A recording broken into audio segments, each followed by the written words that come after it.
সুপ্রিয় বন্ধুরা, আজকে মূলত আমি আপনাদেরকে যেটা জানানোর চেষ্টা করছি, আপনারা মূলত এক্স এম্পিয়ার সম্পর্কিত আমি আপডেট দিতে চলেছি আমার এই চ্যানেলে। তো আপনারা জানেন যে মূলত এক্স এম্পিয়ার হচ্ছে যে আমাদেরকে নতুন একটা সিজন শেষ হওয়ার পরে নতুন আরেকটা সিজন 2 দিয়েছে। আমি গতকাল একটা ভিডিওর মধ্যে বলেছিলাম যে এক্স এম্পিয়ার মূলত আমাদের 70% হচ্ছে যে আমাদেরকে টোকেন দিচ্ছে।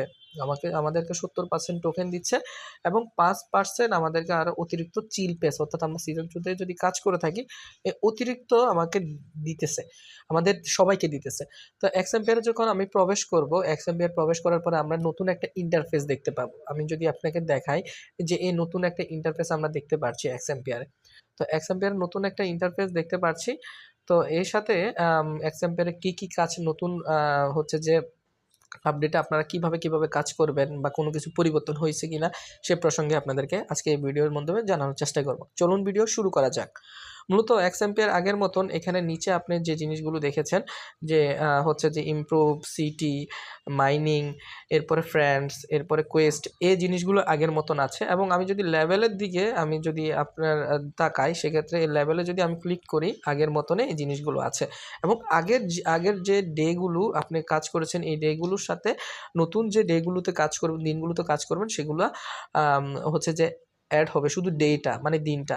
কিন্তু আপনার নতুন হচ্ছে যে নতুন সিজনে যে কাজ করবেন সেটা কিন্তু ভিন্ন করে দিয়েছে।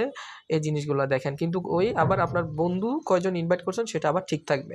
এবং কার্ডের সংখ্যাও তারা এখানে ইমপ্রুভের সংখ্যাও চেঞ্জ করে দিয়েছে। আমি যদি একটু কুইস্ট অপশনে যাই, সেক্ষেত্রে আপনারা দেখতে পারবেন যে আগের মতন এখানে ডেলি রিওয়ার্ড দিচ্ছে। আগের মতন এখানে ডেলি রিওয়ার্ড দিচ্ছে, কমপ্লিট কুইজ টাস্ক দিচ্ছে, ট্যাপ মানি দিচ্ছে, এই জিনিসগুলো দিচ্ছে।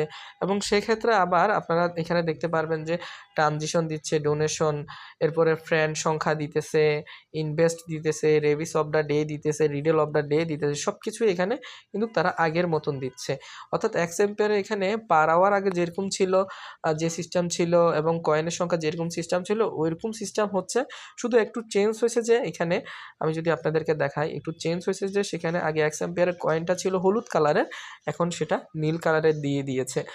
আর এখানে হচ্ছে যে আপনারা আবার আমাকে বলতে পারেন যে এয়ারড্রপের জিনিসটা মূলত ওনাদের, আমি যদি কমিউনিটিতে যাই, ওনারা মূলত এখানে এয়ারড্রপের একটা জিনিস বলেছে, ওনারা কখন এয়ারড্রপটা দিতে পারে, হ্যাঁ, কখন এয়ারড্রপটা দিতে পারে সেই জিনিসটা এখানে ওনারা দিয়েছে। আমি যদি দেখাই এখানে এই মেসেজে বলছে যে, the listing will take place in the second half, অর্থাৎ অক্টোবর, অর্থাৎ অক্টোবরের মাঝামাঝি, অর্থাৎ 15-16 তারিখের দিকে আপনি এই লিস্টিংটা পেয়ে যাবেন। We will announce the exact date in the coming days, অর্থাৎ আপনাদেরকে অবশ্যই মানে এই নির্দিষ্ট একটা দিন, মানে তাড়াতাড়ি এই নির্দিষ্ট একটা দিন সম্পর্কে আপনাদেরকে জানিয়ে দিবে। তো এই হচ্ছে এক্সএমপিয়ারের নতুন সিজনে আপনারা কিভাবে কাজ করবেন। এবং হচ্ছে যে আপনারা বারবারে আপনাদেরকে বলছি লেভেলটা বাড়াতে থাকুন এবং সেই সাথে পার আওয়ারটাও বাড়াতে থাকুন, কারণ পার আওয়ারের উপরেও তারা হচ্ছে টোকেন সংখ্যাটা দিবে সিজন 2-র মধ্যেও। তো এই জন্য আপনারা নতুন সিজন 2-তে আপনারা কীভাবে কাজ করবেন সেই প্রসঙ্গে আপনাদেরকে জানিয়ে দেওয়ার চেষ্টা করি। আশা করি ভিডিওটি ভালো লেগেছে। আর ভিডিওটি ভালো লাগলে অবশ্যই আমাদের চ্যানেলটি সাবস্ক্রাইব করবেন। ধন্যবাদ।